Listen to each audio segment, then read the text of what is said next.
Parmi les peintres de la communauté artistique de Skegen, au nord-est du Danemark, dont je vous parle régulièrement, on ne trouvait pas que des Danois. Des artistes norvégiens et suédois s'étaient en effet joints au groupe, dont l'étonnant Christian Krogh, né et mort à Oslo, qui est un peu l'équivalent norvégien de l'allemand Lovis Corinth, par la puissance de son talent et la vigueur de sa touche.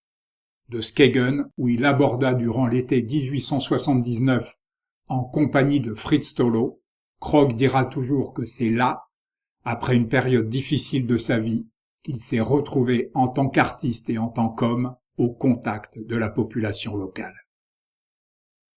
À l'instar de Lovis Corinth, Christian Krogh n'avait pas de limite sur le plan artistique comme sur le plan humain, et la définition qui m'a paru la plus proche de lui est « outre mesure », c'est-à-dire excessivement au-delà de la normale. On me demande souvent ce qu'est un artiste et je réponds toujours que c'est quelqu'un qui ne fait rien comme les autres. Exiger de lui qu'il se comporte normalement n'a aucun sens. Excessive sa production, estimée entre 4000 et 5000 peintures, excessif aussi son mépris de l'éthique, au point qu'on le soupçonne d'avoir signé des œuvres qui sont en réalité celles de ses assistants, excessive encore sa capacité de travail et la multiplicité de ses talents, dessinateur, illustrateur, peintre bien sûr, mais également écrivain, journaliste, redoutable débatteur et professeur adoré de ses étudiants. Mais il était ce qui est à mes yeux essentiel chez un artiste totalement dénué de préjugés. Bien qu'il ait entamé des études de droit pour satisfaire aux exigences de son père, la rencontre de son compatriote Elif Petersen va bousculer une carrière qui semblait toute tracée.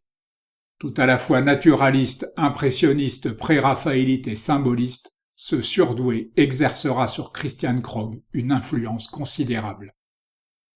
Mais c'est à Berlin, auprès de Carl Gussow, auquel il vouait une énorme admiration, que Krogh va passer à la vitesse supérieure.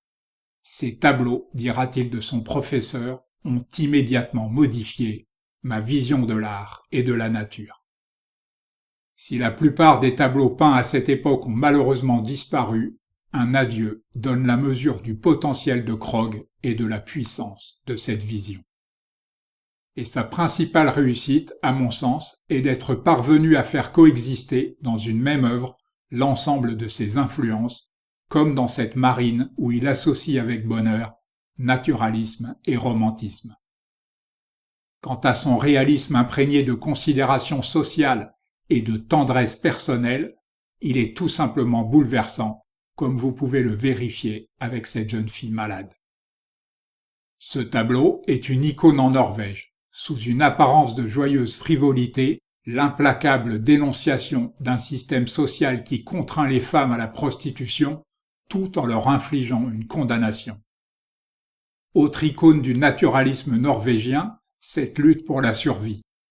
On y sent toute l'indignation du peintre et la certitude bien ancrée en lui que l'art ne peut s'émanciper d'une fonction sociale. La gloire d'Edvard Munch écrase un peu l'art de la fin du XIXe siècle dans son pays et c'est bien dommage. Le grand peintre norvégien lui-même ne s'y trompait pas. Maître Krogh, écrira-t-il, est bien le seul peintre que j'ai connu qui soit capable de se pencher du haut de son trône et d'éprouver une compassion sincère pour ses modèles. On ne saurait mieux dire, bien que cette compassion lui ait coûté cher. Au début des années 1880, Christian Krogh s'éprit d'une artiste peintre divorcée, Oda Larsson, avec laquelle il se maria 3 ans après la naissance de leur premier enfant, affichant une fois encore son mépris des convenances. Oubliant les orages qu'ils avaient traversés, Oda Krogh se transforma, après le décès de son époux, en gardienne du temple, délaissant quelque peu sa propre carrière. On peut le regretter à la vue de ce portrait.